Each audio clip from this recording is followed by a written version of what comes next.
Alexander the Great's military campaigns are celebrated for their complexity, innovation, and success.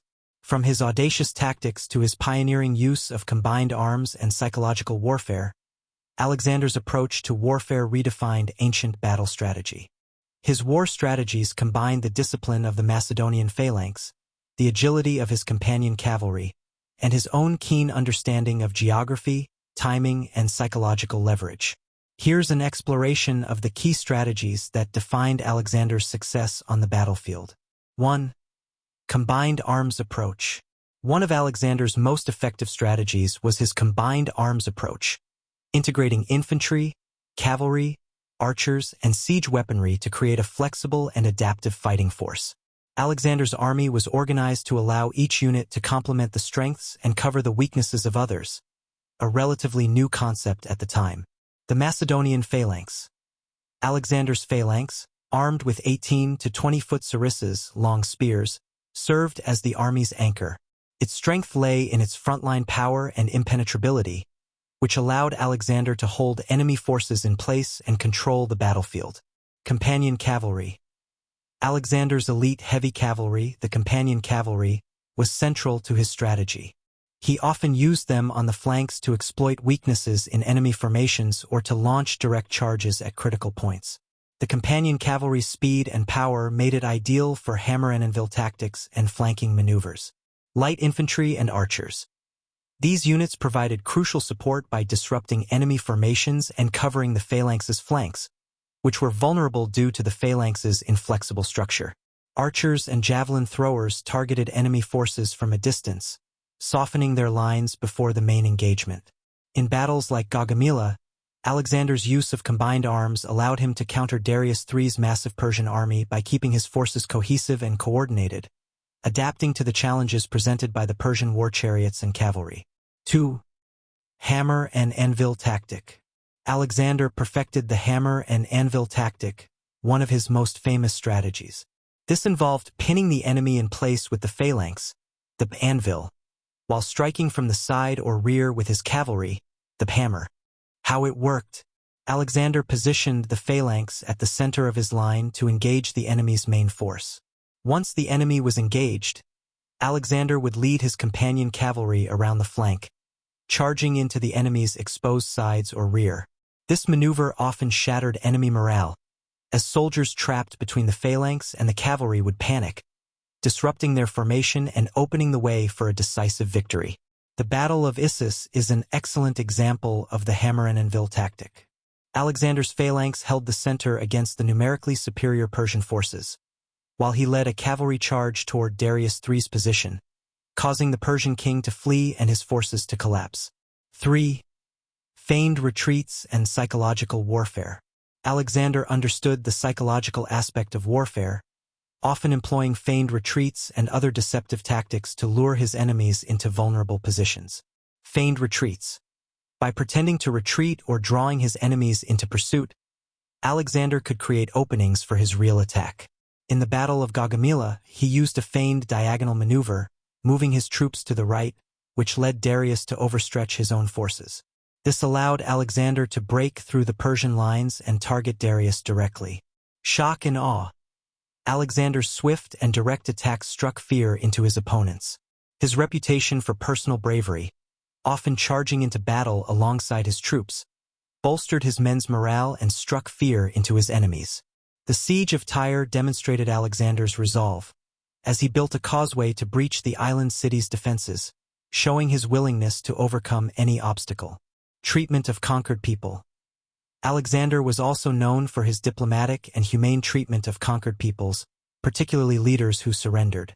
After the Battle of Hydaspes, Alexander allowed King Porus to retain his kingdom in recognition of his bravery. This approach often led conquered territories to accept his rule more readily, ensuring loyalty and stability. 4. Exploitation of terrain. Alexander had a keen sense of geography and used terrain to his advantage, often positioning his army on favorable ground and adapting his tactics to the landscape. He understood the challenges posed by different types of terrain and selected battlegrounds that allowed his army to exploit its strengths.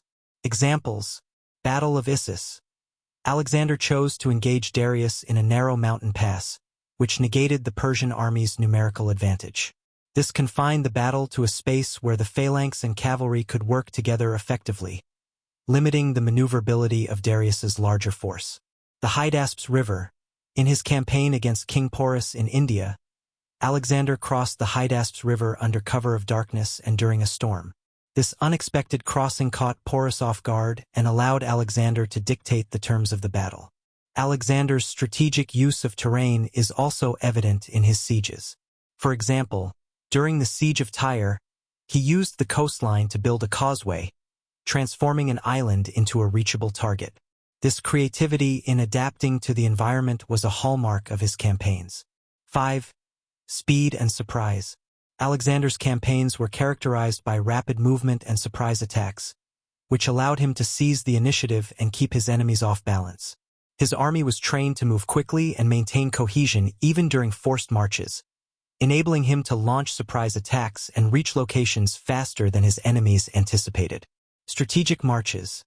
Alexander's march from Gordium to Issus was completed in record time, catching Darius and his forces unprepared. His speed in advancing across Asia Minor was instrumental in achieving victory over Persian satraps who couldn't regroup or consolidate in time. Night crossings and river maneuvers. At the Battle of the Hydaspes, Alexander crossed the river upstream under cover of night, catching Porus's forces by surprise. This allowed him to outflank the Indian king's army, negating the advantage provided by Porus's war elephants. By moving quickly and unpredictably, Alexander was able to take control of the battlefield and exploit weaknesses in enemy defenses. His speed and agility on the move made his forces seem omnipresent, striking fear and uncertainty into the hearts of his adversaries. 6. Use of engineering and siege tactics. Alexander's campaigns included numerous sieges, and he made extensive use of engineering tactics and innovative siege equipment, especially during his sieges of heavily fortified cities. Siege of Tyre. Alexander's siege of Tyre stands as one of the most notable examples of his engineering skill. Tyre was an island city with formidable defenses, so Alexander ordered the construction of a causeway connecting the island to the mainland. His engineers built siege towers and catapults, overcoming the city's natural and man-made defenses in a 7-month siege. The fall of Tyre secured Alexander's control over the eastern Mediterranean coast and showcased his determination to capture even the most fortified locations. Use of siege towers and artillery. Alexander's forces used mobile siege towers and artillery to batter city walls. These innovations allowed him to breach heavily fortified cities more effectively, bringing siege warfare to a new level of sophistication. He employed engineers to construct battering rams, towers, and catapults to outmaneuver and overpower defenders. Alexander's mastery of siege tactics not only demonstrated his patience, but also reinforced the psychological impact of his reputation, as cities across his path learned that Alexander would overcome any obstacle to secure victory. 7. Flexibility and adaptability.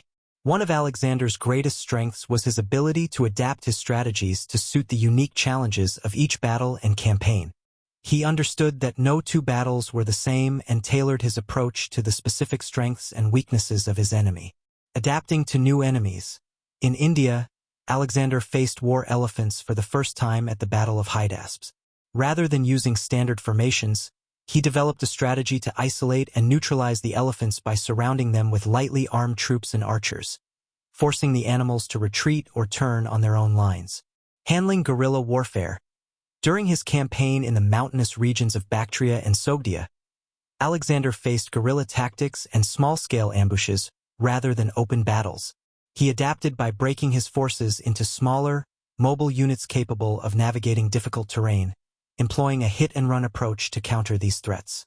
Alexander's flexibility allowed him to maintain momentum in his campaigns, overcoming obstacles that would have halted a less adaptable commander.